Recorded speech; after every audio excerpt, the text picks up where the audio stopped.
Total নিয়মটা আমরা জানব, ভয়েস চেঞ্জের টোটাল যে নিয়ম সেই নিয়মটা জানব, কোন টেন্স থাকলে কোন টেন্স হয়।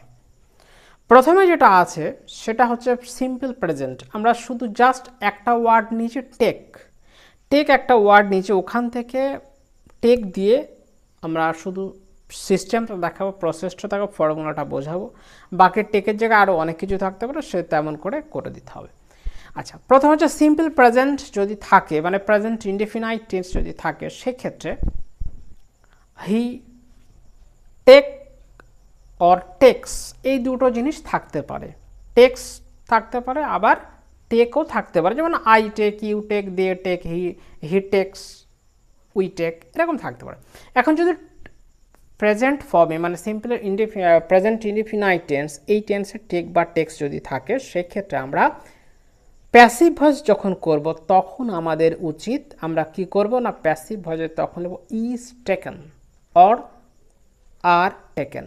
সো সাবজেক্ট অনুযায়ী আমরা বসাবো is taken or are taken হবে। তাহলে সিম্পল প্রেজেন্ট টেন্সে যদি শুধুমাত্র ভার্ব থাকে, এস বা ইএস যুক্ত ভার্ব, তখন আমরা বুঝবো যেটা সিম্পল প্রেজেন্ট টেন্সে আছে। তখন আমরা প্যাসিভ ভয়েস করতে গেলে ইজ লাগাবো, আর যে ভার্বটা ছিল সেই ভার্বের থার্ড ফর্ম। এখানে যেহেতু টেক আছে, সুতরাং আমরা লিখব is taken or are taken. Is taken হতে পারে অথবা আর টেকেন হতে পারে। এবার আসবো আমরা প্রেজেন্ট কন্টিনিউয়াস টেন্স। তো প্রেজেন্ট কন্টিনিউয়াস টেন্সের ক্ষেত্রে আমরা জানি এম, ইজ, আর থাকে, আর ভার্ব যেটা থাকে তার সঙ্গে আইএনজি যোগ থাকে। তো আমরা ধরে নিলাম যে is taking, are taking, am taking এসব আছে, এমটা বাদ দিয়ে দিলাম, তাহলে is taking or are taking আছে। সেক্ষেত্রে আমরা কি করব না, ইজ থাকলে বা আর থাকলে আমরা ইজ বিং অথবা আর বিং লিখব। তাহলে প্রেজেন্ট কন্টিনিউয়াস টেন্সে ইজ অথবা আর থাকে বা এম থাকে, তখন আমরা প্যাসিভ ভয়েস করার সময় ইজ বিং অথবা আর বিং লিখব, বিইআইএনজি। আর যে ভার্বটা ছিল সেই ভার্বের থার্ড ফর্ম, এখানে টেক আমরা নিয়েছিলাম অ্যাজ এ ভার্ব হিসেবে, তো সেই জন্য এখানে টেকেন। তাহলে is taken or are being taken, is being taken or are being taken. তাহলে যদি প্রেজেন্ট কন্টিনিউয়াস টেন্সে is taking, are taking, am taking এরকম কিছু থাকে, সেক্ষেত্রে আমরা লিখব is being taken, are being taken. হলো টেকটা আমরা আবার অন্য ভার্বের বেলা অন্য ভার্ব লাগিয়ে দেবো। এটা হচ্ছে প্রেজেন্ট কন্টিনিউয়াস টেন্স চলে গেল। এরপরে আমরা present perfect tense. Present perfect টেন্সে আমরা জানি সেখানে ভার্ব থাকে, হ্যাভ থাকে, আর থার্ড ফর্ম থাকে, হ্যাভ অথবা হ্যাজ আর থার্ড ফর্ম। এখন এখানে আমরা টেক নিচ্ছি, তাহলে has taken or have taken থাকবে, হ্যাজ টেকেন অথবা have taken, has taken or have taken থাকবে। সেক্ষেত্রে আমরা লিখব হ্যাজ বিন, BEEN, সেক্ষেত্রে আমরা লিখব BEEN, has been or have been. তাহলে has been or have been taken, has been অথবা হ্যাভ বিন টেকেন লিখব। সাবজেক্ট অনুযায়ী হ্যাজ বিন হবে কি হ্যাভ বিন হবে সেটা পরে। এরপরে আমরা তাহলে প্রেজেন্ট পারফেক্ট টেন্স হয়ে গেল।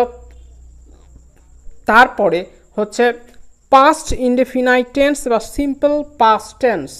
সিম্পল পাস্ট টেন্সে ভার্বের সেকেন্ড ফর্ম থাকে পাস্ট ফর্ম। এখানে টেক ছিল, তার টেকের পাস্ট ফর্ম হচ্ছে টুক।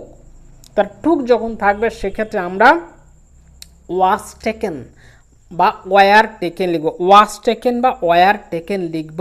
মানে পাস্ট যদি থাকে, সিম্পল পাস্ট টেন্স থাকে, প্যাসিভ ভয়েস করার সময় আমরা ওয়াজ বা ওয়ার লিখব। এবং যে ভার্ব ছিল এখানে টেক নিয়েছিলাম, তাহলে টেকের থার্ড ফর্ম হচ্ছে টেকেন, তাহলে ওয়াজ টেকেন বা ওয়ার টেকেন লিখতে হবে।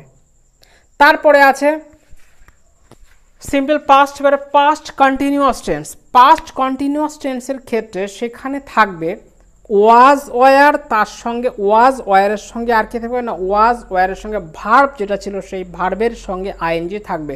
এখানে ওয়াজ আর হচ্ছে ওয়াজ টেকিং বা আর টেক, ওয়াজ টেকিং বা ওয়ার টেকিং, ওয়াজ টেকিং বা ওয়ার টেকিং। সেক্ষেত্রে আমরা যখন প্যাসিভ ভয়েস করতে চাইব তখন was being taken or were being taken, was being taken বা ওয়ার বিং টেকেন। জাস্ট ওয়াজ বা ওয়ারের সঙ্গে একটা BEING যোগ করতে হবে, তাহলে ওয়াজ টেকেন বা ওয়ার টেকেন হয়ে গেল। এরপরে আছে পাস্ট কন্টিনিউয়াস টেন্সের পরে পাস্ট কন্টিনিউয়াস টেন্স, তারপর হচ্ছে ফিউচার টেন্স। ফিউচার টেন্সের সবসময় শ্যাল অথবা উইল থাকে, তো শ্যাল অথবা উইল থাকে, সেক্ষেত্রে আমরা ব্যবহার করব shall be or will be. Shall be or will be, তাহলে shall be taken or will be taken, shall be taken or will be taken, হয়ে গেল। তারপরে আছে ক্যান আর মে, যদি সিএন ক্যান যদি থাকে অথবা এমএওয়াই যদি মে থাকে, তাহলে ক্যানের জায়গায় ক্যান বি, ক্যানের সঙ্গে ক্যান বি আর মে থাকলে may be, can be or may be. তাহলে যদি টেক থাকে তাহলে can be taken, may be taken, can be taken or may be taken.